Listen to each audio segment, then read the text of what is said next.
사도행전 21장 17절에서 26절. 바울을 유대인들로부터 보호하려는 예수님의 동생 야고보의 묘안. 드디어 예루살렘에 도착을 합니다. 수만 명이나 되는 유대인 크리스찬들, 그동안 많이 전도됐죠.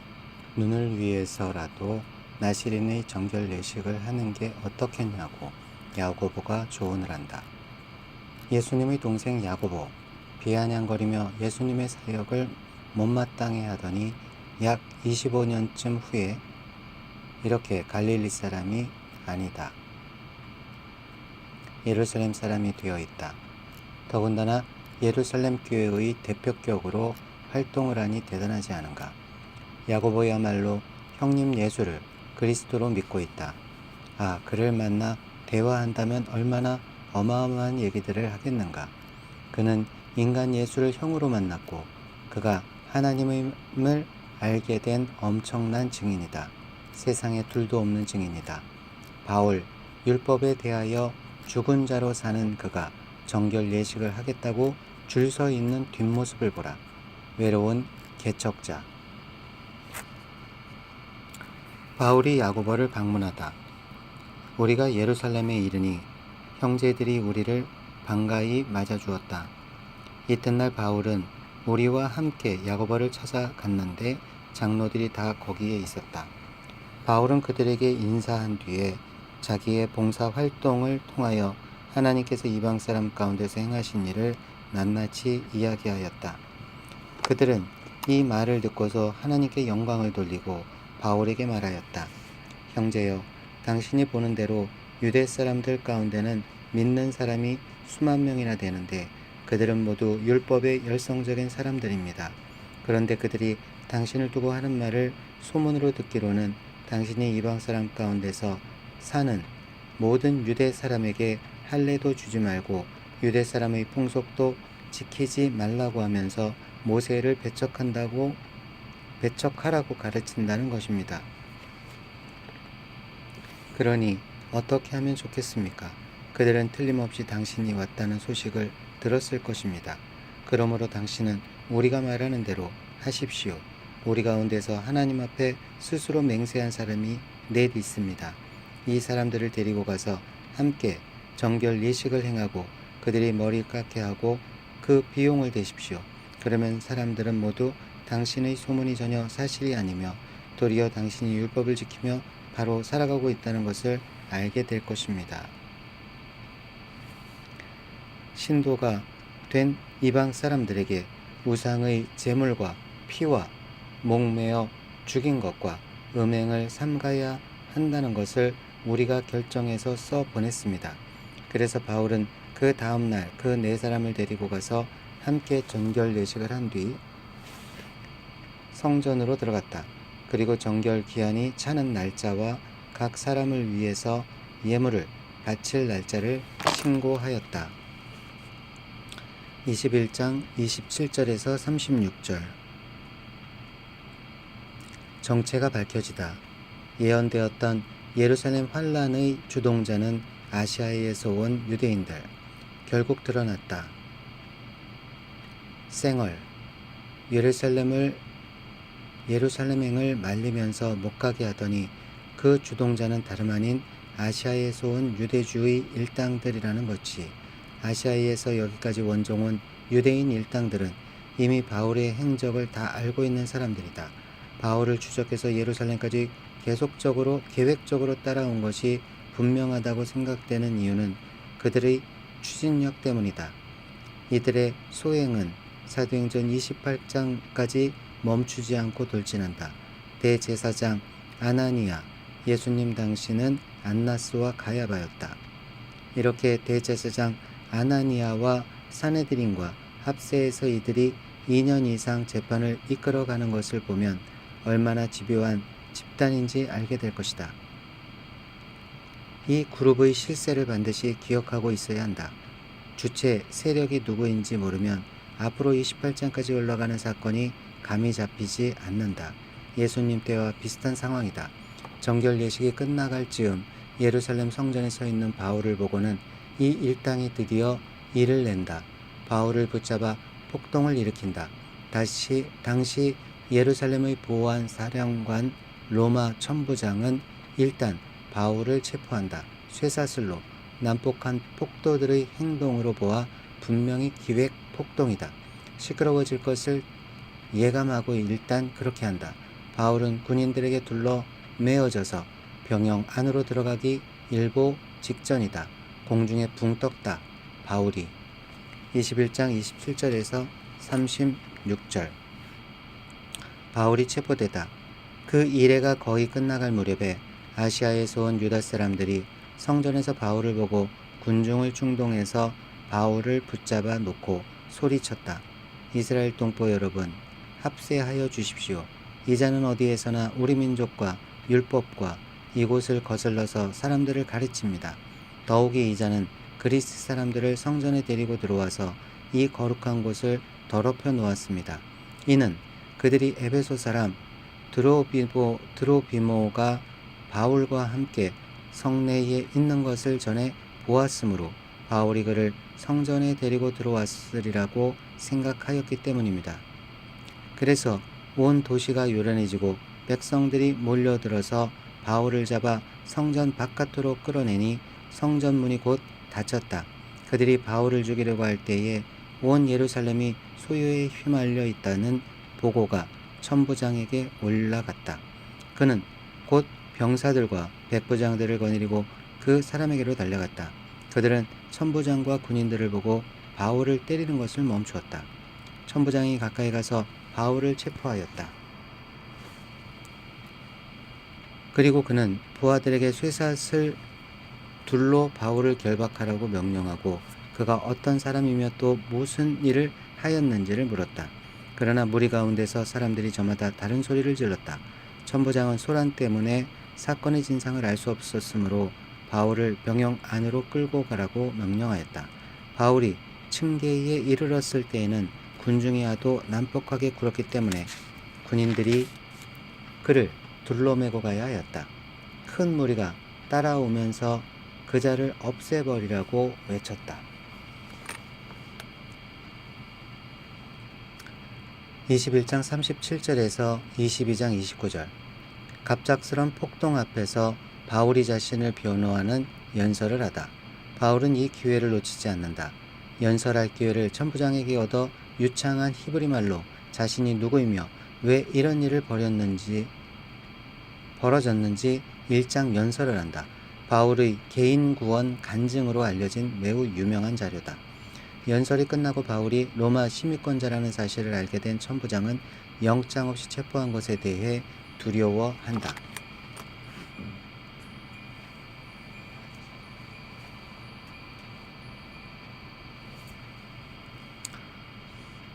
바울이 스스로 변호하다.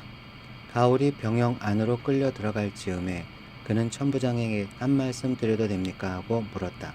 천부장이 당신은 그리스 말을 할 줄 아오? 그러면 당신은 얼마 전에 폭동을 일으키고 4,000명의 자객을 이끌고 광야로 나간 그 이집트 사람이 아니오? 하고 반문하였다. 바울이 대답하였다. 나는 길리기아의 다소 출신의 유대 사람으로 그 유명한 도시의 시민입니다. 저 사람들에게 내가 한마디 말을 하게 허락해 주십시오. 천부장이 허락하니 바울은 층계에 서서 무리에게 손을 흔들어 조용하게 하였다. 잠잠해지자 바울은 히브리 말로 연설을 하였다. 22장. 동포 여러분, 내가 이제 여러분에게 드리는 해명을 잘 들어주시기 바랍니다. 군중들은 바울이 히브리 말로 연설하는 것을 듣고 더욱더 조용해졌다. 바울은 말을 이었다. 나는 유대 사람입니다. 나는 길리기아의 다소에서 태어나서 이 도시 예루살렘에서 자랐고 가말리엘 선생의 문화에서 우리 조상의 율법의 엄격한 방식을 따라 교육을 받았습니다. 그래서 나는 오늘날 여러분 모두가 그러하신 것과 같이 하나님께 열성적인 사람이었습니다. 나는 이 도를 따르는 사람들을 박해하여 죽이기까지 하였고 남자든 여자든 가리지 않고 묶어서 감옥에 넣었습니다. 내 말이 사실임을 대제사장과 모든 장로가 증언하실 것입니다. 나는 그들에게서 다마스쿠스에 있는 동포들에게 보내는 공문을 받아서 다마스쿠스로 길을 떠났습니다. 나는 거기에 있는 신도들까지 잡아서 예루살렘으로 끌어다가 처벌을 받게 하려고 했던 것입니다.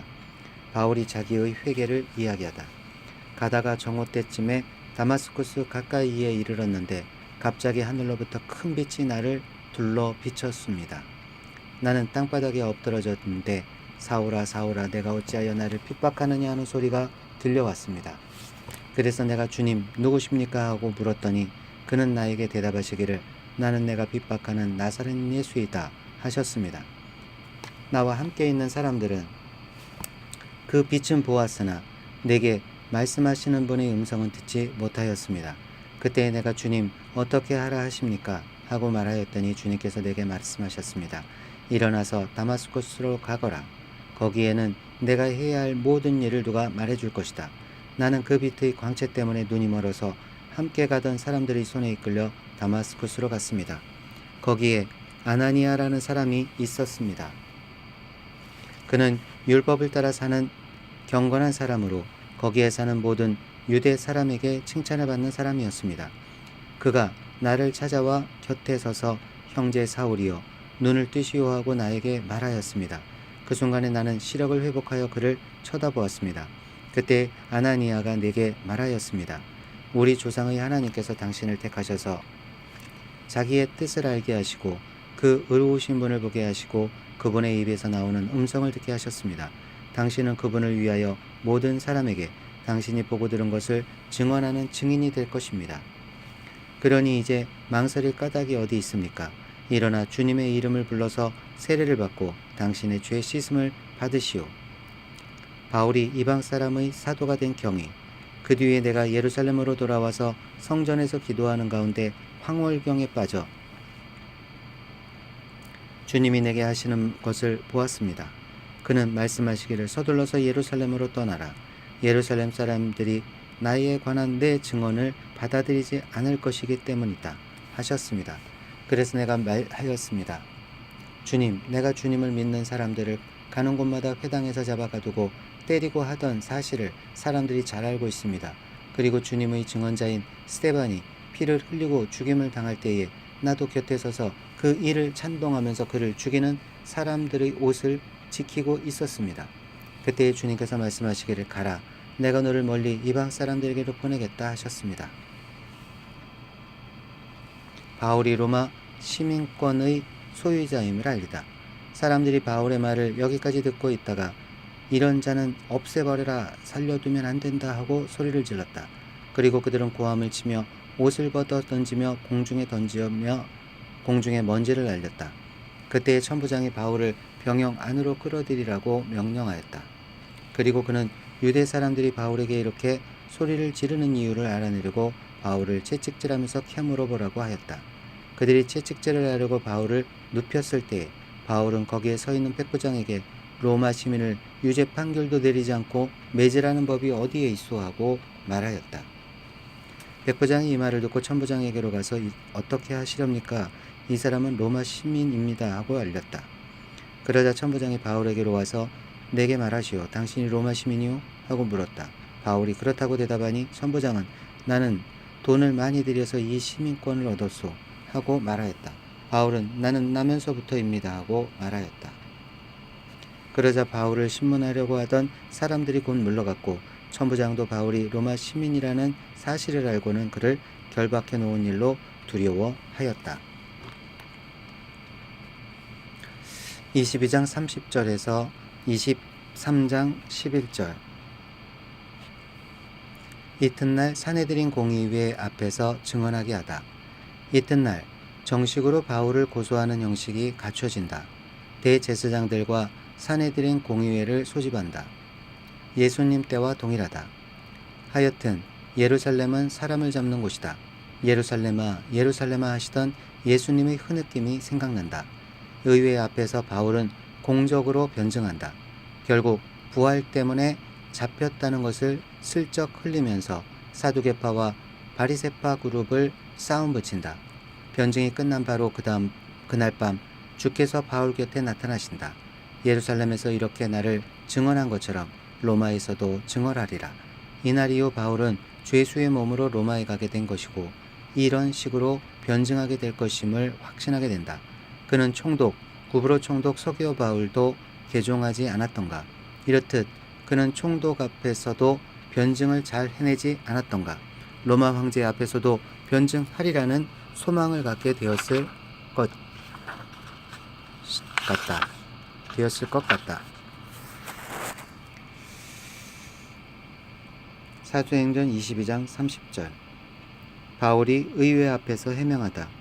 이튿날 천부장은 무슨 일로 유대 사람이 바울을 고소하는지 그 진상을 알아보려고 하였다. 그래서 그는 바울의 결박을 풀어주고 명령을 내려서 대제사장들과 온 의회를 모이게 하였다. 그리고 그는 바울을 데리고 내려가서 그들 앞에 세웠다. 23장. 바울이 의회원들을 주목하고 말하였다. 동포 여러분, 나는 이날까지 하나님 앞에서 오로지 바른 양심을 가지고 살아왔습니다. 이 말을 듣고 대제사장 아나니아가 곁에 서 있는 사람들에게 바울의 입을 치라고 명령하였다. 그러자 바울이 그에게 말하였다. 회칠한 벽이여, 하나님께서 당신을 치실 것이요, 당신이 율법대로 나를 재판한다고 거기에 앉아 있으면서 도리어 율법을 거슬러서 나를 치라고 명령하시오. 곁에 서 있는 사람들이 말하였다. 그대가 하나님의 대제사장을 모욕하오. 바울이 말하였다. 동포 여러분, 나는 그가 대제사장인 줄 몰랐소. 성경에 기록하기를 너희 백성의 지도자를 욕하지 말아라 하였소.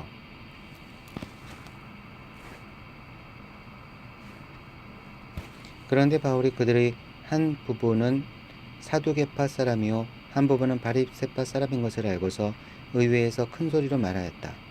동포 여러분, 나는 바리새파 사람이요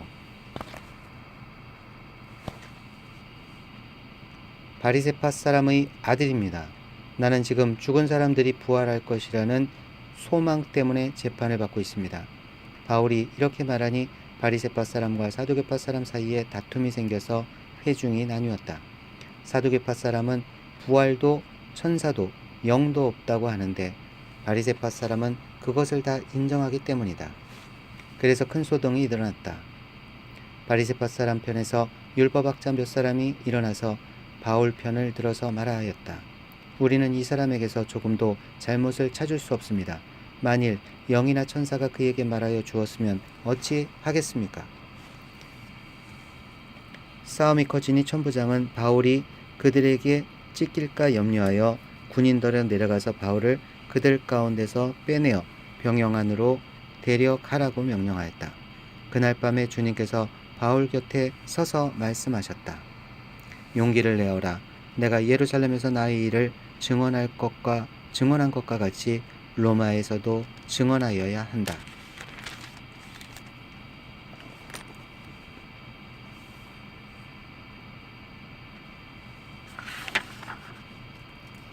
23장 12절에서 35절. 40명의 바울 살해 결사단이 결성됐다는 정보에 천부장이 가이사랴 헤롯궁 로마 벨리스 총독 관저로 사용하는 건물에 일단 안전하게 후송 조치하다. 이 적군들의 기세가 만만치 않다. 바울 살해 결사단을 조직한 것이다. 이 모의에 가담한 40명을 보라. 분명 이들은 조직적으로 계획적으로 바울을 없애려고 한다. 바울이 1, 2, 3차 선교여행을 하는 동안 뒤에서 괴롭히던 그 사람들인지 아닌지는 모르겠으나 무관하지는 않을 것으로 보인다. 분명 갑자기 나타난 사람들은 아닌 것이다. 순간적인 충동으로는 이렇게 조직적으로 몰아붙일 수 없기 때문이다. 또한 바울이 이방 땅에서 어떻게 행동했는지를 낱낱이 알고 있으니 눈을 부릅뜨고 쫓아다녔던 그 사람들 중 골수분자들일 것 같다. 천부장은 착한 사람이다. 바울 편에 서서 은근히 돕는다. 그의 이름 글라우디오 루시아.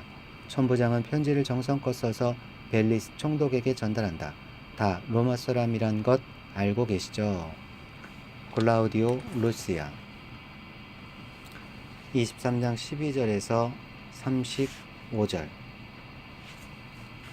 바울을 죽이려는 음모. 날이 새니 유대 사람들이 모의하여 바울을 죽이기 전에는 먹지도 마시지도 않겠다고 맹세하였다. 이 모의에 가담한 사람은 40명이 넘었다. 그들이 대제사장들과 장로들에게로 가서 말하였다. 우리는 바울을 죽이기 전에는 아무것도 입에 대지 않기로 굳게 맹세하였습니다. 그러니 이제 여러분은 의회와 짜고서 바울에 관한 일을 좀 더 정확하게 알아보려는 척하면서 천부장에게 청원하여 바울을 여러분 앞에 끌어내어 오게 하십시오. 우리는 그가 이곳에 이르기 전에 그를 죽여버릴 준비를 다 해놓았습니다. 그런데 바울의 누이의 아들이 이 음모를 듣고 서둘러서 병영으로 들어가 바울에게 그 사실을 일러 주었다. 그래서 바울은 백부장 가운데 한 사람을 불러놓고 말하였다. 이 청년을 천부장에게 인도해 주십시오. 그에게 전할 말이 있습니다. 백부장이 그를 데리고 천부장에게로 가서 말하였다.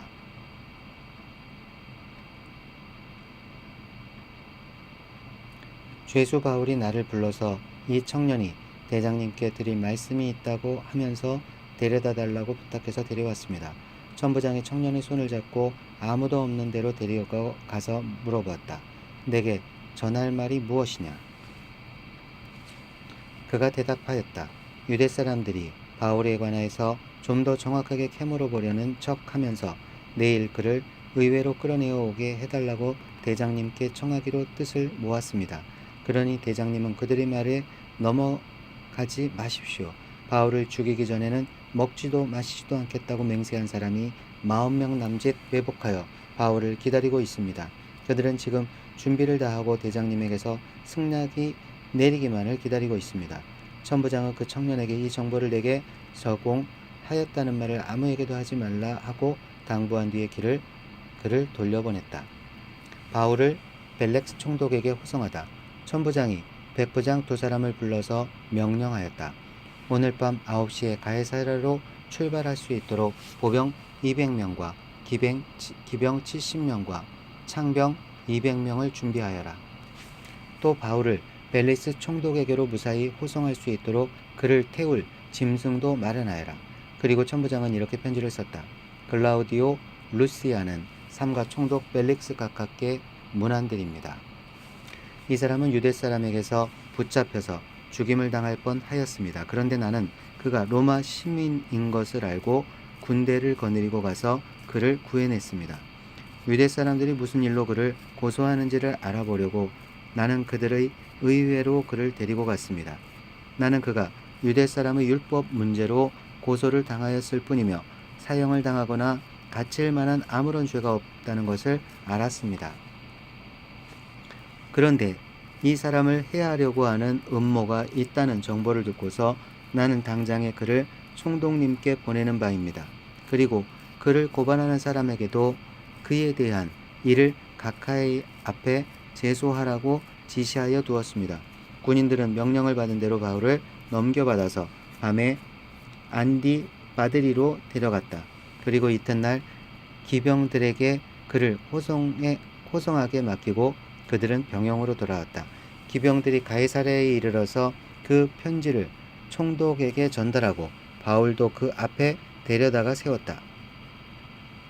총독은 그 편지를 읽고 나서 바울에게 어느 지방 출신인가를 물어보았다.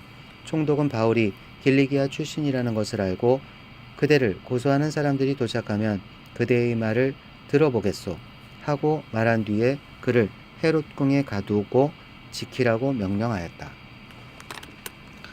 24장 1절에서 23절.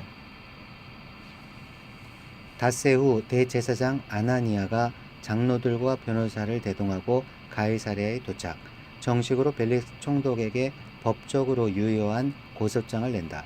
벨릭스가 바울 편이 되어 판결을 연결해 주다. 바울의 고소인이 대제사장 아나니아니 결국 아시아에서 온 유대인과 한패였단 말인가. 점점 정체가 밝혀지는 듯 마치 가야바가 본디오 빌라도 총독에게 예수님을 고소한 것과 똑같은 상황이다. 바울을 연병 같은 자라고 부른다. 나사렛 도당의 우두머리라고 칭함받는 바울이 벨릭스 총독 법정에 서서 1, 2, 3차 선교행 상황을 어떻게 표현하는지 직접 들어보자. 어떤 드라마보다 정말 흥미진진하다. 사도행전 전체를 꼼꼼히 살펴본 당신이 바울이 직접 자기 인생을 설명하는 것을 듣는다는 것, 새 맛일 것이다. 또한 체포 과정을 소상히 자기 입장에서 설명한다. 바울은 간단히 표현한다. 죽은 자의 부활과 관련된 문제라고. 벨릭스는 바울의 판결을 연기한다. 24장 바울을 고소하다. 닷새 뒤에 대제사장 아나니아가 몇몇 장로들과 더둘로라는 변호사와 함께 내려와서 총독에게 바울을 고소하였다. 바울을 불러내니 더둘러가 고발하여 말하였다. 벨릭스 총독님, 우리는 총독님의 덕분으로 크게 평안을 누리고 있습니다. 그리고 각하의 성견지명의 덕택으로 이 나라에서는 개혁을 많이 이룰 수 있었습니다. 우리는 어떤 면으로나 또 어디에서나 이것을 인정하며 감사하여 마지 않습니다. 나는 총독님을 오래 방해하지 않겠으니 너그러우신 마음으로 우리의 고발을 잠깐 들어주시기 바랍니다. 우리가 본 바로는 이 자는 연병 같은 자요, 온 세계에 있는 모든 유대 사람에게 소란을 일으키는 자요, 나사렛 도당의 우두머리입니다. 그가 성전까지도 더럽히려고 하므로 우리는 그를 붙잡았습니다. 6절 하반부터 8절 상반까지가 없습니다. 총독께서 친히 그를 신문하여 보시면 우리가 그를 고발하는 이유를 다 아시게 될 것입니다. 그러자 유대 사람도 이에 합세해서 그의 말이 모두 사실이라고 주장하였다. 바울이 변명하다. 그때의 총독이 바울에게 말하라고 머리를 끄덕이니 바울이 대답하였다. 총독님께서 여러 해 동안 이 나라의 재판장으로 계신 것을 내가 알고 있습니다. 그러므로 나는 기쁜 마음으로 내가 한 일을 변호하겠습니다. 내가 예루살렘에 예배하러 올라간 지 이틀밖에 되지 않았다는 것은 총독님께서도 곧 아실 수 있습니다. 그리고 나를 고발한 사람들은 내가 성전에서나 회당에서나 성내에서 누구와 논쟁을 하거나 군중을 선동해서 모으거나 하는 것을 보지 못하였습니다. 지금 그들은 내가 한 일을 들어서 고발하고 있지만 총독님께 아무 증거도 제시할 수 없습니다. 그러나 나는 총독님께 이 사실을 고백합니다. 그것은 내가 그들이 이단이라고 하는 그 도를 따라 우리 조상의 하나님을 섬기고 율법과 예언서에 기록되어 있는 모든 것을 믿는다는 사실입니다. 그리고 나는 하나님께 소망을 두고 있는데 나를 고발하는 이 사람들도 그 소망이 이루어지기를 고대하고 있습니다. 곧 그것은 의로운 사람들과 불의한 사람들의 부활이 장차 있으리라는 것입니다. 그러므로 나도 언제나 하나님과 사람들 앞에서 거리낌 없는 양심을 가지려고 힘쓰고 있습니다. 나는 내 결례에서 구제금을 전달하고 하나님께 제물을 바치려고 여러 해 만에 고국에 돌아왔습니다. 그들은 내가 제물을 바치는 절차로 성전에서 정결 예식을 행하는 것을 보았을 뿐이고 내가 작당을 하거나 소동을 일으키는 것을 보지 못하였습니다. 그 자리에는 아시아에서 온 몇몇 유대 사람들이 있었는데 내가 한 일을 들어 고발할 것이 있으면 그 사람들이 총독님 앞에 나타나서 고발했어야 마땅할 것입니다. 그러지 않으면 내가 의회 앞에 끌려가서 섰을 때에 이 사람들이 내게서 무슨 잘못을 찾아냈는지 그것을 말하라고 해보십시오. 다만 나는 그들 가운데 서서 말하기를 오늘 내가 여러분에게 재판을 받고 있는 것은 죽은 사람들의 부활과 관련된 문제 때문입니다 하는 이 한마디 말을 부르짖었을 뿐입니다. 벨렉스는 그 도와 관련된 일을 자세히 알고 있었으므로 천부장 루시아가 내려오거든 당신들이 소송을 처리하겠소 하고 말하고서 신문을 연기하였다. 그리고 백부장에게 명령하여 바울을 지키되 그에게 자유를 주고 그의 친지들이 돌보아 주는 것을 막지 말라고 하였다. 24장 24절에서 26절 벨릭스 총독 부부가 바울을 불러 면담하다. 마치 감옥에 갇힌 예레미야를 몰래 찾아갔던 시드기야 왕처럼 벨릭스 총독 부부가 바울을 감옥에서 불러낸다. 예수 복음에 대해서 과외로 듣고자 한 것이다. 유대 여인 드루실라가 예수 사건에 관심이 있었던 것으로 알려져 있다. 벨릭스 부부는 사실 불륜 관계였다. 바울은 그들에게 직언을 한다. 벨릭스는 두려워한다. 바울과 특별한 관계가 될 수도 있었을 법 했는데 더 이상 진도를 나가지 못했다. 총독은 왠지 바울이 두려웠다. 그러면서도 뒷돈을 받았던 꿍꿍이 속도 있었다. 바울이 구제금을 가지고 예루살렘에서 왔다는 이야기를 듣고서 그에게 상당한 기금이 있으리라 추측했던 것 같기도 하다. 그래서 그 이후에도 바울을 가끔 불러낸다. 예루살렘 체포 후 가이사랴 감옥에서 2년 수감을 한다. AD 58년에서 59년경이다. 바울이 감옥에 갇혀 지내다. 며칠 뒤에 벨릭스가 유대 여자인 자기 아내 드루실라와 함께 와서 바울을 불러내어 그리스도 예수를 믿는 믿음에 관하여 바울이 설명하는 것을 들었다. 바울이 정의와 절제와 장차 올 심판에 관해서 말할 때에 벨릭스는 두려워서 이제 그만하면 되었으니 가시오. 기회가 있으면 다시 당신을 부르겠소 하고 말하였다. 동시에 그는 바울에게서 돈을 받을까 하고 은근히 바랐다. 그래서 그는 바울을 자주 불러내어 이야기를 나누었다. 24장 27절 2년이 그렇게 가이사랴 감옥에서 흘러가다. 벨릭스 임기가 끝나고 베스도 총독이 새로 부임을 한다. 바울의 판기를 연결하겠다고 결정한 후 2년이 경과했다는 뜻이다. 바울은 미결수로 가이사랴 감옥에 갇혀 있게 된다. 천부장 루시아가 내려오면 판결을 하겠다고 해놓고 2년이 지나도록 재판을 속개하지 않았다는 것은 쉽게 납득이 되지 않는 부분이다.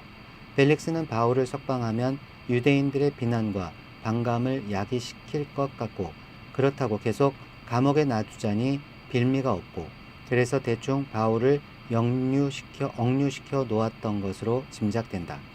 2년 동안 바울은 무엇을 했을까 궁금하다. 쉬었을 것 같다. 2년이 지나자 벨릭스 로마 총독은 퇴임한다. 벨릭스는 눌러나면서 바울을 석방하지 않는다. 유대인들의 눈치를 본 것이다. 후임 총독에게 이 사건은 넘어간다. 바울로서는 전후 사정을 모르는 베스도 손에 다시 재판을 받는 것이 결코 유리한 상황이 아니다.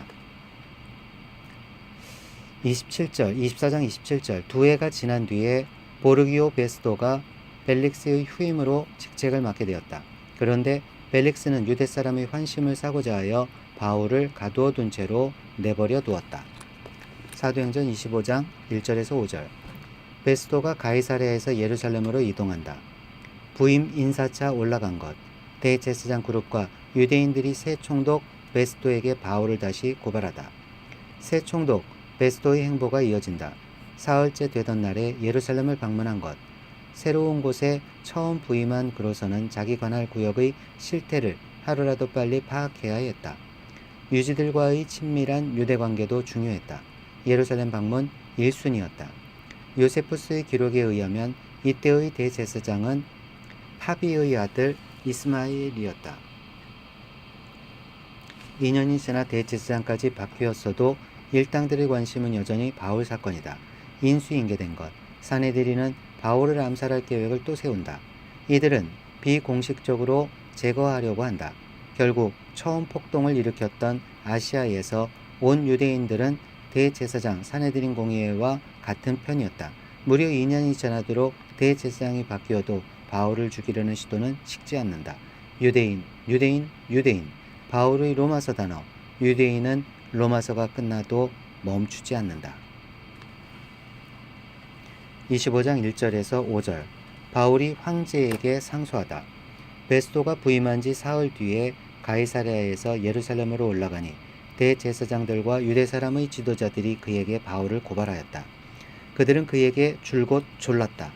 그들은 그에게 제발 바울을 예루살렘으로 불러 올리라고 간청하였다.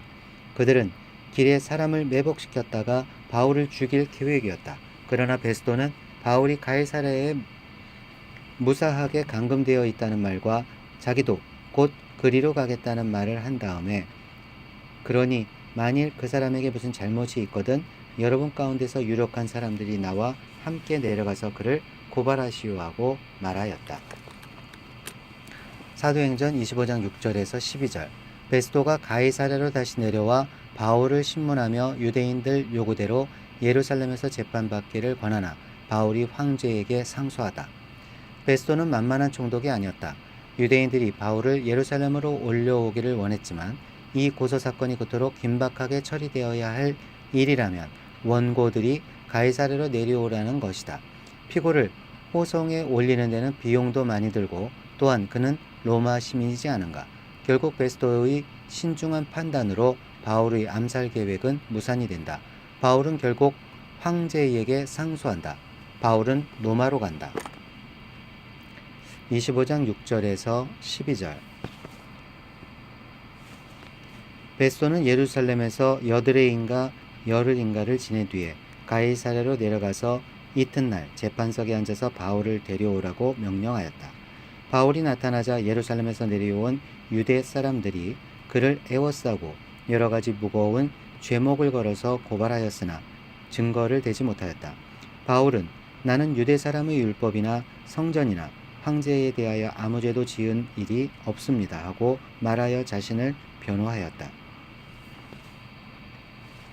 그러나 베스토는 유대 사람의 환심을 사고자 하여 바울에게 묻기를 그대는 예루살렘으로 올라가서 이 사건에 대하여 내 앞에서 재판을 받고 싶지 않소 하였다. 바울이 대답하였다. 나는 지금 황제의 법정에 서 있습니다. 나는 여기서 재판을 받아야 합니다. 각각께서도 잘 아시는 대로 나는 유대 사람에게 조금도 잘못한 것이 없습니다. 만일 내가 나쁜 짓을 저질러서 사형을 받을 만한 무슨 일을 하였으면 죽는 것을 마다하지 않겠습니다. 그러나 나를 고발하는 이 사람들의 고발 내용에 아무런 근거가 없으면 어느 누구도 나를 그들에게 넘겨줄 수 없습니다. 나는 황제에게 상소합니다. 그때 베스토가 배심원들과 합의하고 그대가 황제에게 상소하였으니 황제에게로 갈 것이요 하고 말하였다. 25장 13절에서 26장 32절. 며칠 후 헤롯 아그리빠 2세 부부 헤롯 가문 에돔 가문이다. 이 부부가 베스토 총독 로마 총독 부임 인사차 공식 일정에 참석하려고 가이사랴에 내려온다. 바울은 베스토 로마 총독과 아그리빠 헤롯 왕의 청문회에 서게 된다. 새 총독이 부임하자 공식 행사들이 줄을 잇는다. 그 어간에 바울 거는 특종이었던 듯하다. 당시 유대 사회의 뜨거운 감자였던 것이다. 이 문제를 어떻게 풀어내느냐가 정치계에서는 이슈였다. 신구약 중간 시대를 지나오며 황제, 총독, 헤롯 가문, 대제사장 이런 그룹들에 대해서 공부한 것이 지금 와보니 정말 중요하다. 그들은 말 그대로 정치적이다. 눈치를 보며 밀고 땡기며 공존해야 하는 악어와 악어새들이다.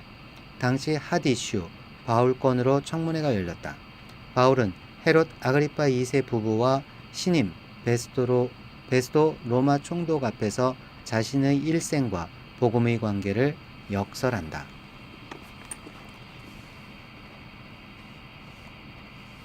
바울이 아그리빠 왕과 버니게 앞에 서다. 며칠이 지난 뒤에 아그리빠 왕과 버니게 베스토에게 인사하려고 가이사랴에 왔다. 그들이 거기서 여러 날 지내는 동안에 베스토는 바울에 대한 고발 사건을 왕 앞에 내놓고 말하였다.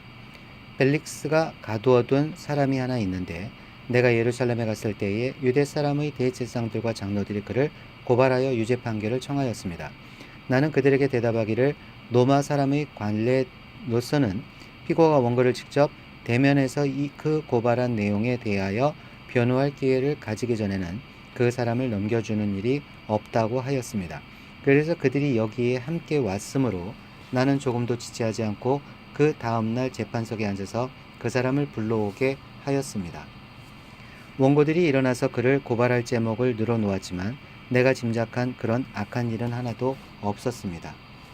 그들이 그와 맞서서 싸우는 몇몇 문제점은 자기네의 종교와 또 예수라는 어떤 죽은 이에 관한 일인데 바울은 그가 살아있다고 주장하였습니다. 나는 이 문제를 어떻게 심리해야 할지 몰라서 바울에게 예루살렘으로 가서 이 사건으로 거기서 재판을 받기로 원하는지를 물어보았습니다. 그러나 바울이 황제의 판결을 받도록 그대로 갇혀 있게 하여달라고 호소하므로 내가 그를 황제에게 보낼 때까지 그를 가두어 두라고 명령하였습니다.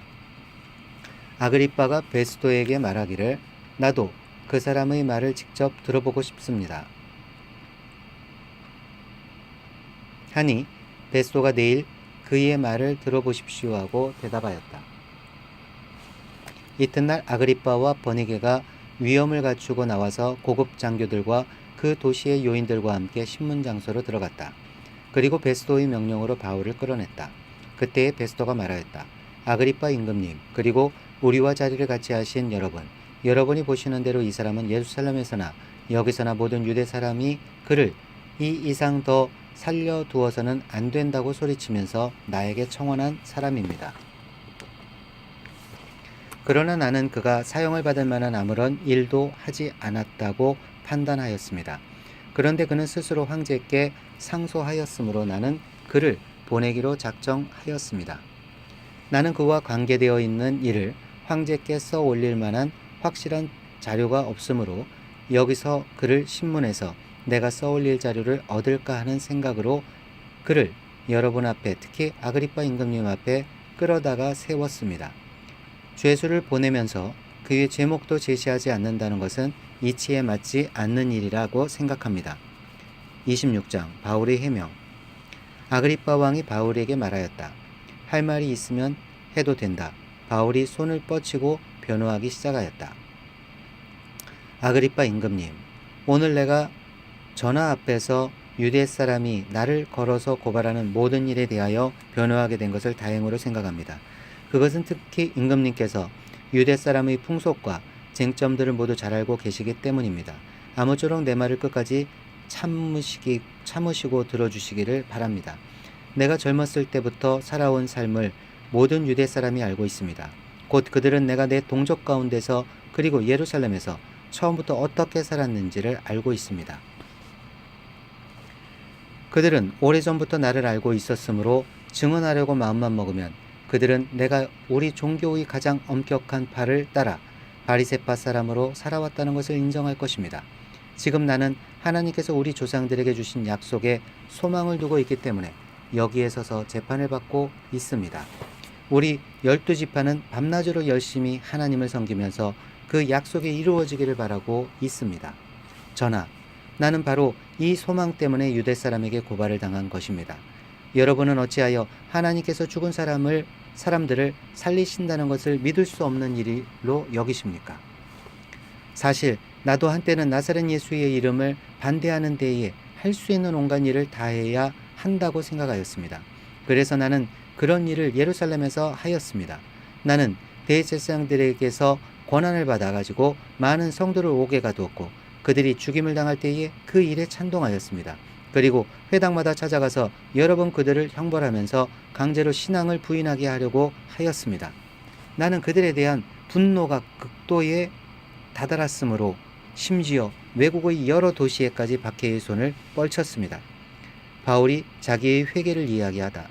한 번은 내가 이런 일로 대제사장들에게서 권한과 위임을 받아가지고 다마스쿠스로 가고 있었습니다. 임금님, 나는 길을 가다가 한낮에 하늘에서부터 해보다 더 눈부신 빛이 나와 내 일행을 둘러 비추는 것을 보았습니다. 우리는 모두 땅에 엎어졌습니다. 그때 히브리 말로 나에게 사울아 사울아 너는 어찌하여 나를 핍박하느냐. 가시돋친 채찍을 발길로 차면 너는 아플 뿐이다. 너만 아플 뿐이다. 하고 말하는 음성을 들었습니다. 그래서 내가 주님 누구십니까? 하고 물었더니 주님께서 나는 내가 핍박하는 예수이다. 자 일어나서 발을 딛고 서라. 내가 내게 나타날 목적은 너를 일꾼으로 삼아서 내가 나를 본 것과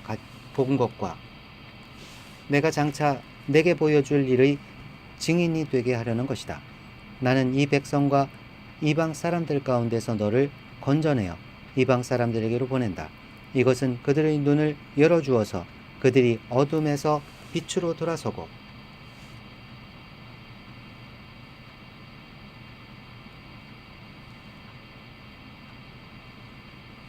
사탄의 세력에서 하나님께로 돌아오게 하며 또 그들이 죄사함을 받아서 나에 대한 믿음으로 거룩하게 된 사람들 가운데 들게 하려는 것이다. 하고 말씀하셨습니다.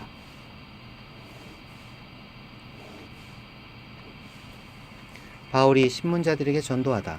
그러므로 아그리빠 임금님, 나는 하늘로부터 받은 환상을 거역하지 않고 먼저 다마스쿠스와 예루살렘에 있는 사람들에게 다음으로 온 유대 지방 사람들에게 나아가서 이방 사람들에게 회개하고 하나님께로 돌아와서 회개에 합당한 일을 하라고 전하였습니다. 이런 일들 때문에 유대 사람들이 성전에서 나를 붙잡아서 죽이려고 하였습니다. 그러나 내가 이날까지 하나님의 도우심을 받아서 낮은 사람에게나 높은 사람에게나 이렇게 서서 증언하고 있는데 예언자들과 모세가 장차 그렇게 되리라고 한 것밖에는 말한 것이 없습니다. 그것은 곧 그리스도는 고난을 당하셔야 한다는 것과 그는 죽은 사람들 가운데서 가장 먼저 부활하신 분이 되셔서 이스라엘 백성과 이방 사람들에게 빛을 선포하시리라는 것입니다.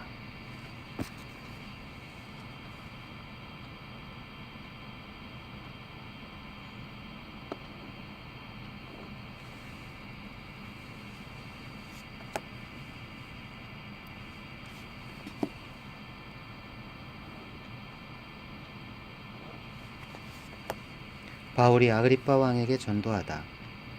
바울이 이렇게 변호하니 베스도가 큰 소리로 바울아, 내가 미쳤구나. 내 많은 학문이 너를 미치게 하였구나 하고 말하였다. 그때 바울이 대답하였다. 베스도 총독님, 나는 미치지 않았습니다. 나는 맑은 정신으로 참말을 하고 있습니다.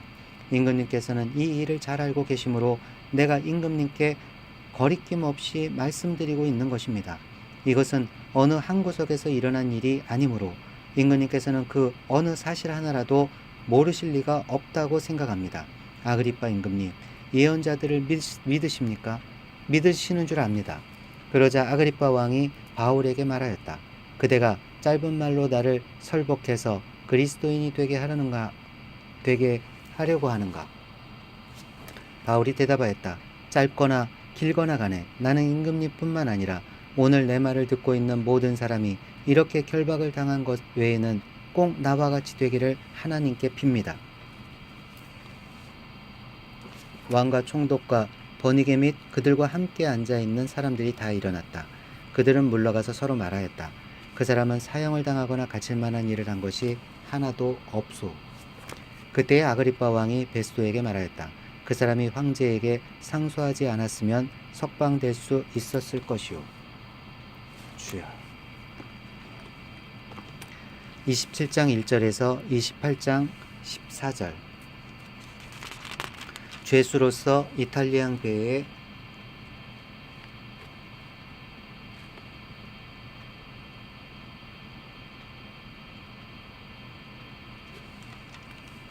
이탈리아행 배의 승선함. 무서운 폭풍으로 난파되며 고생하다가 결국 로마에 도착하다. 가이사랴 수감 이후 바울의 로마행.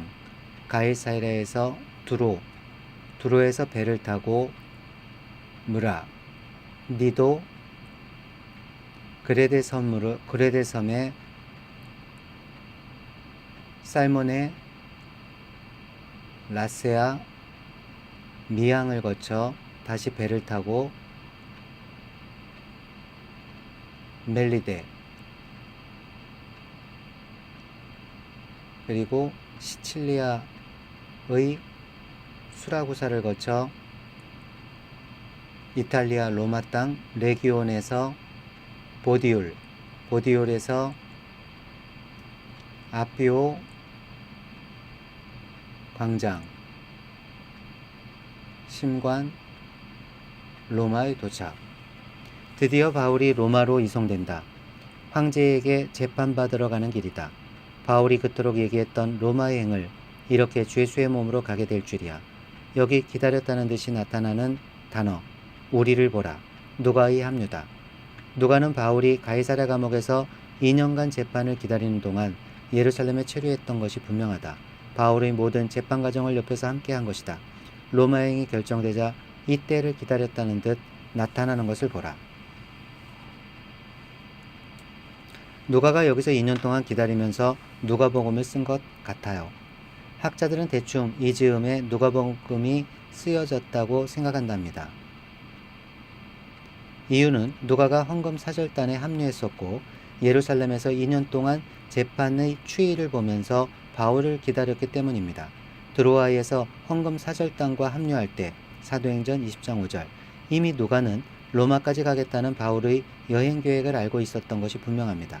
예루살렘에 갔다가 로마까지 함께 갈 계획을 이미 하고 있었던 거죠. 그러니 2년 동안 체류 재판이 계류되어 기다리는 동안 누가는 예루살렘에 머물러 있을 수밖에 없었습니다. 이때 여기서 우리 중에 이루어진 사실에 대하여 리서치하고 조사하고 예수님의 증인들을 만났던 것이 분명합니다. 예루살렘 교회를 출입하며 많은 것을 배우고 경험했고요. 그러고는 누가복음을 거기서 기록한 것으로 보여집니다. 2년이 지나 로마행이 결정되자 누가는 함께 배를 탄 것입니다. 재판 과정이 끝나자 또 우리라는 단어가 나타나는 걸 보십시오. 누가는 그 이후 계속되는 바울의 인생 속에 함께 있습니다. 죽기 전 로마에서 두 번째로 감옥에 갇힐 때도 그곳에 있었으니 말입니다. 이탈리아 로마로 출발하는 황제 부대의 백부장 율리오가 바울을 담당이다. 아드라 무테노 호를 타고 출발해서 로마에 도착할 때까지 배도 바꿔 타고 풍랑으로 난파하기도 하며 섬에 불시착하기도 하고 그 스토리가 가히 영화 수준이다. 흥미진진하게 읽으면 된다. 어렵지 않다. 27장 바울이 로마로 압송되다.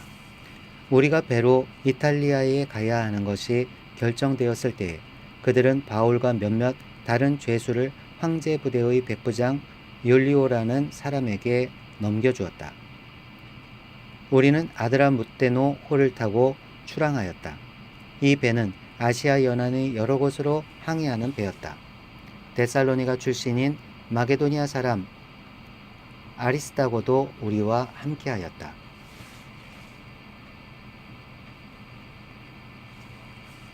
이튿날 우리는 시돈의 배를 대었다. 율리오는 바울에게 친절을 베풀어 친구들에게로 가서 보살핌을 받는 것을 허락하였다. 율리오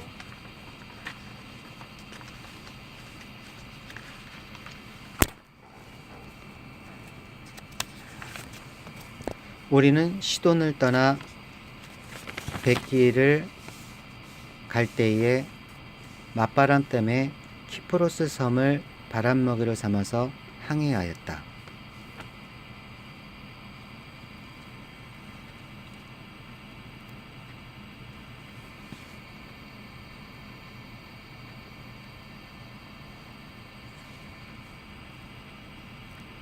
우리는 시돈을 떠나 뱃길을 갈 때에 맞바람 때문에 키프로스 섬을 바람막이로 삼아서 항해하였다. 우리는 길리기아와 밤빌리아 앞바다를 가로질러 항해하여 루기아에 있는 무라에 이르렀다.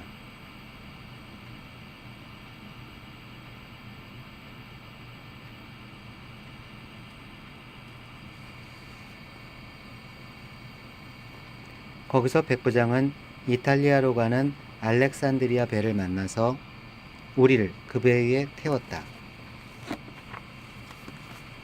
알렉산드리아 배.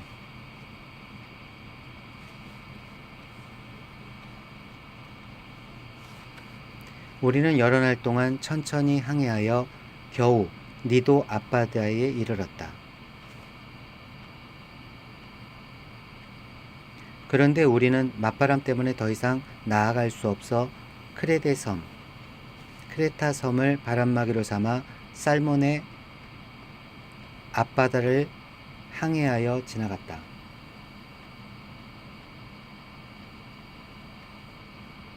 그리고 우리는 크레타 남쪽 해안을 따라 겨우겨우 항해하여 라세아 성에서 가까운 도시인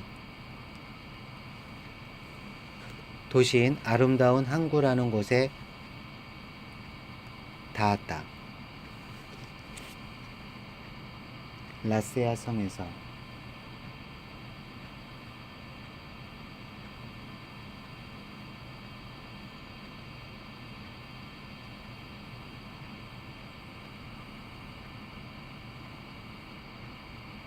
크레타 남쪽 해안을 따라 겨우겨우 항해하면서 라세아 성에서 가까운 도시인 아름다운 항구라는 곳에 닿았다. 많은 시일이 흘러서 금식 기간이 이미 지나갔으므로 벌써 항해하기에 위태로운 때가 되었다. 그래서 바울은 그들에게 이렇게 충고하였다. 여러분, 내가 보기에 지금 항해를 하다가는 재난을 당할 것 같은데 짐과 배의 손실만이 아니라 우리의 생명까지도 잃을지 모릅니다. 그러나 백부장은 바울의 말보다는 선장과 선주의 말을 더 믿었다. 그리고 그 항구는 겨울을 나기에 적합하지 못한 곳이므로 거의 모두는 거기에서 출항하여 할 수 있으면 베닉스로 가서 겨울을 나기로 뜻을 정하였다. 베닉스는 크레타 섬의 항구로 서남쪽과 서북쪽을 바라보는 곳이다. 바울이 바다에서 폭풍을 만나다.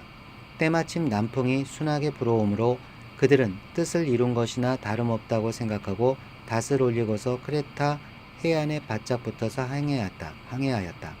그런데 얼마 안 되어서 유라굴로라는 폭풍이 섬 쪽에서 몰아쳤다. 배가 폭풍에 휘말려서 바람을 맞서서 나아갈 수 없으므로 우리는 체념하고 떠밀려가기 시작하였다. 그런데 우리가 가오다라는 작은 섬 아래쪽으로 따라 밀려갈 때에 그 섬이 어느 정도 바람막이가 되어 주었으므로 우리는 간신히 거룻배를 휘어잡을 수 있었다. 선원들은 거룻배를 갑판 위에다가 끌어올리고 밧줄을 이용하여 선체를 동여매었다. 그리고 그들은 리비아 근해의 모래톱으로 밀려들까 두려워서 바다에 닻을 내리고 그냥 떠밀려가고 있었다. 우리는 폭풍에 몹시 시달리고 있었는데 다음날 선원들은 짐을 바다에 내던졌고 사흘째 날에는 자기네들 손으로 배의 장비마저 내버렸다. 여러 날 동안 해도 별로 보이지 않고 거센 바람만이 심하게 불었으므로 우리는 살아남으리라는 희망을 점점 잃었다. 사람들은 오랫동안 아무것도 먹지 못하고 있었다. 그때 바울이 이렇게 말하였다. 여러분은 내 말을 듣고 크레타에서 출항하지 않았어야 했습니다. 그랬으면 이런 재난과 손실은 당하지 않았을 것입니다. 그러나 이제 나는 여러분에게 권합니다. 기운을 내십시오. 이 배만 잃을 뿐 여러분 가운데 한 사람도 목숨을 잃지는 않을 것입니다. 바로 지난밤에 나는 나의 주님이시요 내가 섬기는 분이신 하나님의 천사가 내 곁에 서서 바울아 두려워하지 말아라. 너는 반드시 황제 앞에 서야 한다. 보아라 하나님께서는 너와 함께 타고 가는 모든 사람의 안전을 너에게 맡겨주셨다 하고 말씀하셨습니다. 그러므로 여러분 힘을 내십시오. 나는 하나님께서 나에게 말씀하신 그대로 되리라고 믿습니다. 우리는 반드시 어떤 섬으로 밀려가 닿게 될 것입니다. 10나흘째 밤이 되었을 때에 우리는 아드리아 바다에 떠밀려 다녔다. 한밤중에 선원들은 어떤 육지에 가까이 이르고 있다고 짐작하였다.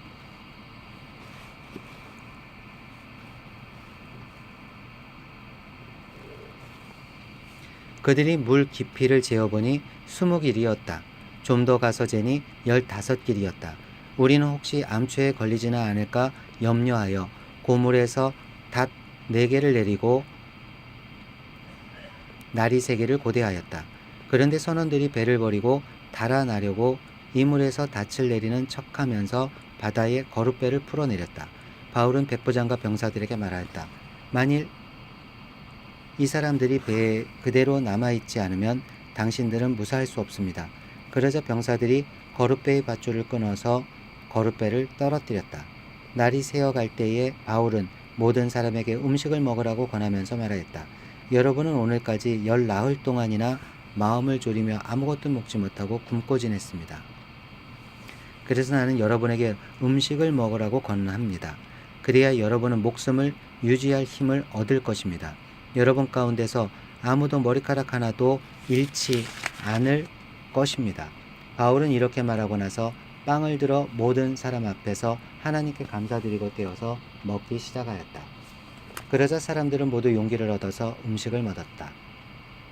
배에 탄 우리의 수는 모두 276명이었다. 사람들이 음식을 배부르게 먹은 뒤에 남은 식량을 바다에 버려서 배를 가볍게 하였다. 배가 부서지다. 날이 새니 어느 땅인지는 알 수 없지만 모래밭이 있는 항만이 보였다. 거기서 그들은 어떻게 해서든지 배를 거기로 몰아 해변에 대기로 작정하였다. 닷을 모두 끊어서 바다에 버리고 동시에 키를 묶은 밧줄을 늦추었다. 그리고 앞 돛을 올려서 바람을 타고 해안 쪽으로 들어갔다. 그런데 두 물살이 합치는 곳에 끼어들어서 배가 모래톱에 걸렸다. 이 물은 박혀서 움직이지 않고 고물은 심한 물결에 깨졌다. 병사들은 죄수들이 혹시 헤엄쳐 도망할까봐 그들을 죽여버리려고 계획하였다. 그러나 백부장은 바울을 구하려고 병사들의 의도를 막고 헤엄칠 수 있는 사람들은 먼저 뛰어내려서 무트로 올라가라고 명령하였다. 그리고 그 밖의 사람들은 널빤지나 부서진 배 조각을 타고 무트로 나아가라고 명령하였다. 이렇게 해서 모두 무트로 올라와 구원을 받게 되었다. 몰타 섬에 오르다. 28장. 우리가 안전하게 목숨을 구한 뒤에야 비로소 그곳이 몰타 섬이라는 것을 알았다. 섬 사람들은 우리에게 특별한 친절을 베풀어 주었다. 비가 내린 뒤라서 날씨가 추웠으므로 그들은 불을 피워서 우리를 맞아주었다. 바울이 나뭇가지를 하나를 모아다가 불에 넣으니 뜨거운 기운 때문에 독사가 한 마리 튀어나와서 바울의 손에 달라붙었다. 섬 사람들이 그 뱀이 바울의 손에 매달려 있는 것을 보고 이 사람은 틀림없이 살인자이다. 바다에서는 살아나왔지만 정의의 여신이 그를 그대로 살려두지 않는다 하고 서로 말하였다. 그런데 바울은 그 뱀을 불 속에 떨어버리고 아무런 해도 입지 않았다. 섬 사람들은 그가 살이 부어오르거나 당장 쓰러져 죽으려니 하고 생각하면서 기다렸다. 그런데 오랫동안 기다려도 그에게 아무런 이상이 생기지 않자 그들은 생각을 바꾸어서 그를 신이라고 하였다. 그 근처에 그 섬의 추장인 보블리오가 농장을 가지고 있었다. 그가 우리를 그리로 초대해서 사흘 동안 친절하게 대접해 주었다. 마침 보블리오의 아버지가 열병과 이질에 걸려서 병석에 누워 있었다. 그래서 바울은 들어가서 기도하고 그에게 손을 얹어서 낫게 해 주었다. 이런 일이 일어나니 그 섬에서 병을 앓고 있는 다른 사람도 찾아와서 고침을 받았다. 그들은 극진한 예로 우리를 대접하여 주었고 우리가 떠날 때에 우리에게 필요한 물건들을 배에다가 실어주었다. 바울이 로마에 이르다. 석 달 뒤에 우리는 그 섬에서 겨울을 난 디오스구로라는 이름이 붙은 디오스구로라는 이름이 붙은 안덱산드리아의 배를 타고 떠났다. 우리는 수라구사에 입항하여 사흘 동안 머물고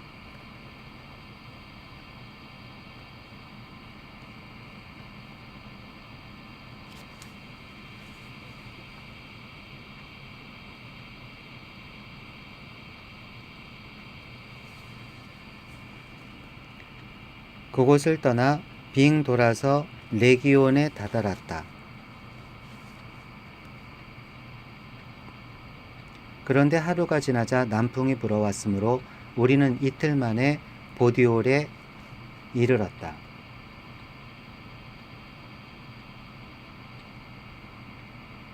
우리는 거기서 신도들을 만나서 그들의 초청을 받고 이래 동안 함께 지냈다. 그런 다음에 드디어 우리는 로마로 갔다. 아멘.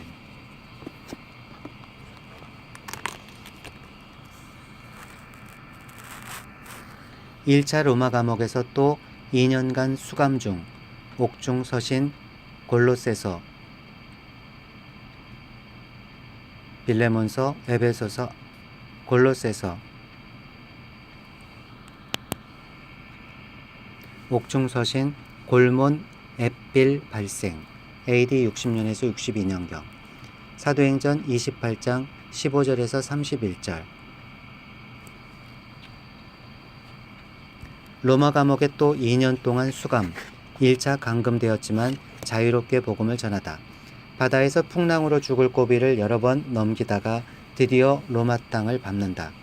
약 석 달 열흘 100일 남짓 걸렸다. 벌써 성도들이 마중을 나와 있다. 참 반가운 전경이다. 바울은 마당발이다. 바울은 로마에서 유대인 크리스천 리더들을 모아 공식적으로 미팅을 청한다.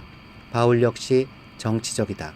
아마 베베를 통해 로마서가 전해질 때 작전을 짜 놓았던 것일지도 모른다. 그들을 대상으로 로마서를 쓴 것일지도 모른다. 일단 남의 터이기 때문이다. 그들은 바울에 대해 과히 적대적이지 않은 눈치다. 기타 여러 부류의 사람들이 바울을 찾아온다. 역시 바울은 유명인사다. 바울은 2년 동안 방해받지 않고 셋집에 유하면서 활발하게 복음을 전할 수 있었다. 가택연금 상태라고 생각하면 쉬울 것이다.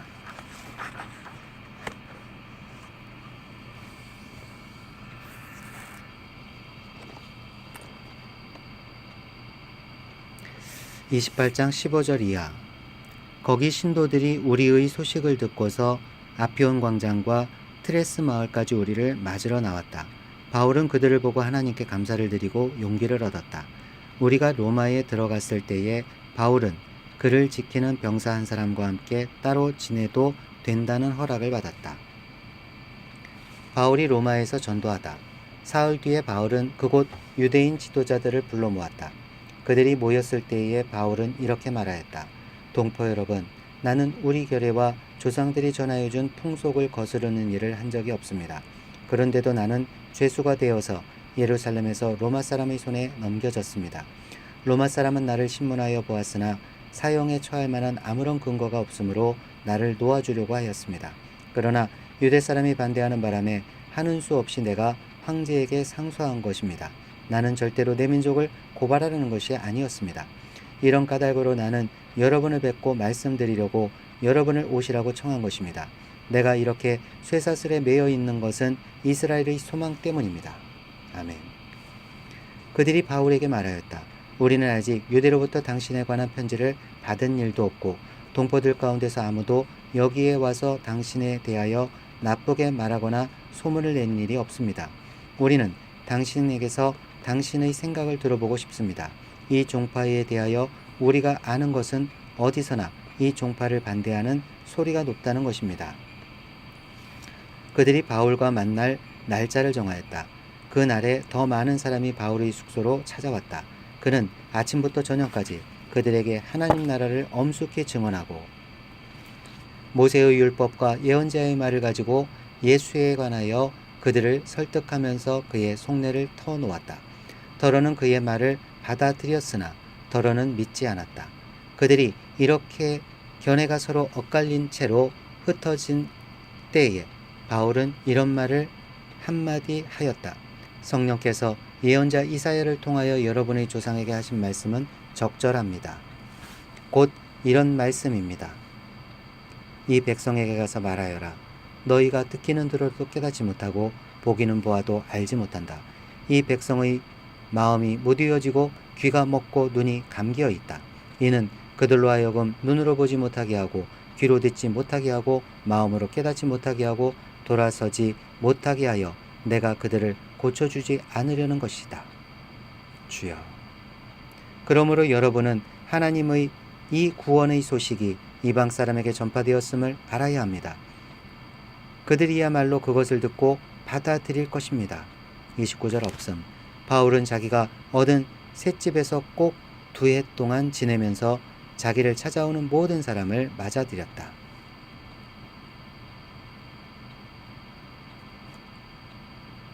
그는 아무런 방해도 받지 않고 아주 담대하게 하나님 나라를 전하고 주 예수 그리스도에 관한 일들을 가르쳤다. 아멘.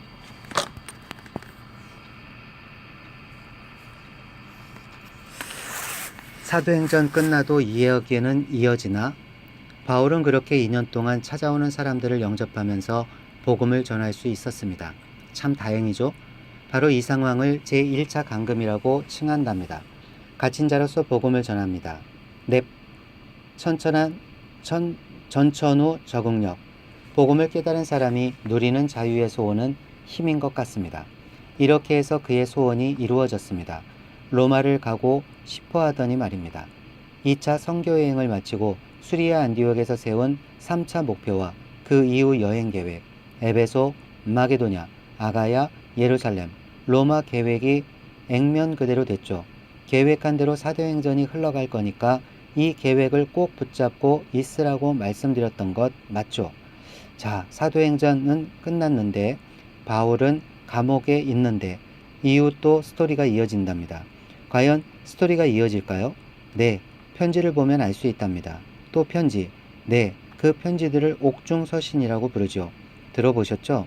이제부터 옥중서신이라는 말만 떠오르면 안 됩니다요. 아하, 사도행전 28장에서 이어지는 편지로구만 하고 흘러가는 이야기 속에서 이해만 하면 저절로 외워질 거예요. 그러니까 AD 60년, 62년경에 쓰여졌구나 생각하면 되고요. 그렇다면 이어지는 스토리의 주인공은 누구일까요? 바로 에바브라라는 골로새 교회 창립 지도자와 오네시모라는 노예랍니다. 이 두 사람을 1차 로마 감옥 감금 때 만나게 된 것이 그 다음 성경 목록이 생기게 된 계기입니다. 공교롭게도 둘 다 골로새 사람들입니다. 에바브라는 로마에 찾아와서 골로새 교회에 들어온 거짓 교사에 대해 소식을 전하며 걱정합니다. 바울이 이런저런 교제를 하다 보니 아무래도 골로새 교회에 편지를 한 통 보내야겠다는 필요성을 느낍니다.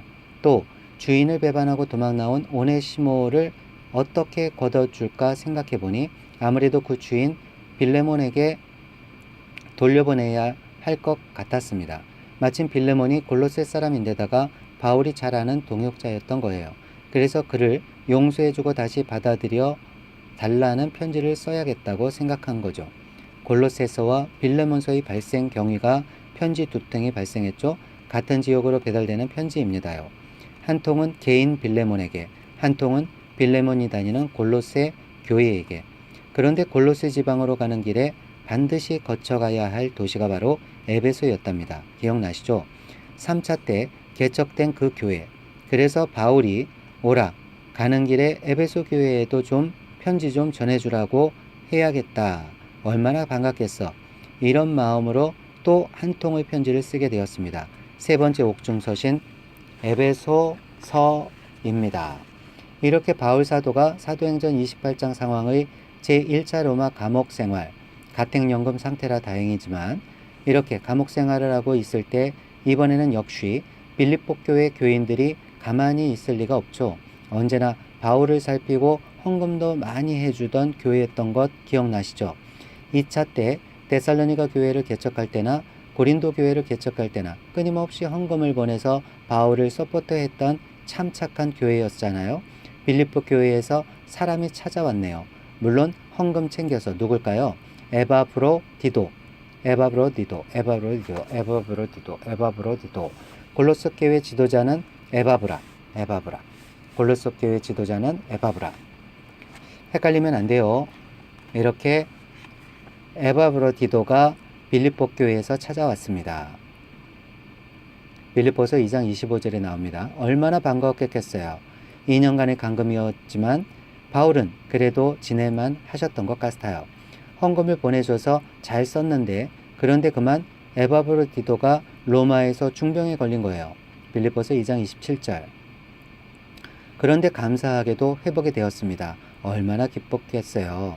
이렇게 기쁜 마음, 늘 빌립보 교회는 바울 챙겨주니 기쁜 마음으로 다시 에바브로디도 편에 보낸 편지가 빌립보서랍니다. 감옥에 있으면서도 기뻐하라고 권고해서 그런지 기쁨의 편지라는 별명이 붙은 서신서라는 것 알고 계시죠? 휴, 성경은 정말 물 흐르듯 끊임없이 연결되어 흐르죠. 먼저 골로새서로 슝, 사도행전에서 나와 서신서로 들어갑시다.